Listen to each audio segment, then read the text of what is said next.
মোহাম্মদ মিরাজ প্রশ্ন করেছেন, বর্তমানে রাজনীতিতে পুলিশ মারা গেলে অনেকে আলহামদুলিল্লাহ বলে, ইসলামের দৃষ্টিতে এটা কেমন? মোটেও ঠিক না। একটু আগে প্রশ্নের আমি জবাব দিয়েছিলাম যে কোনো মানুষ মারা যাক, মারা গেলে কেন আলহামদুলিল্লাহ বলবেন? আপনি তো মারা যেতে হবে, তো আপনি মারা গেলে কেউ যদি আলহামদুলিল্লাহ বলে আপনার ছেলে মেয়ে পরিবার পরিজনের কেমন লাগবে? যেমন হয়তো একজন লোক সংঘর্ষে মারা গেল, একজন পুলিশ মারা গেল, বা আমাদের অন্য কোনো ভাই মারা গেল, আপনি যদি ফেসবুকে আলহামদুলিল্লাহ লিখবেন, তো ওনার মা বাবা ভাই বোন রাস্তা দেখার পরে কেমন কষ্ট পাবে?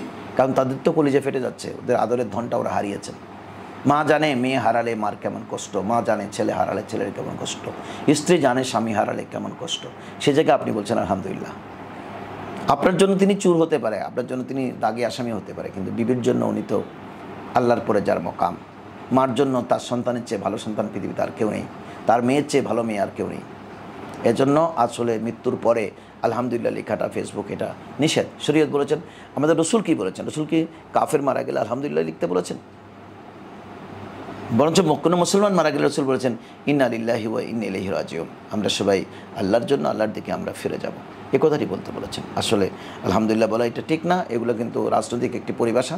রাজনৈতিক এই পরিভাষা, এই সমস্ত শব্দগুলো ব্যবহার করার কারণেই আমাদের দেশে কিন্তু রাজনৈতিকভাবে আমরা আলহামদুলিল্লাহ বলছি। তাকে আমি পছন্দ করি না, তাই আমরা তাকে পছন্দ করে, তার মতের সাথে আমার গরমিল, এই জন্য আমি বলছি আলহামদুলিল্লাহ।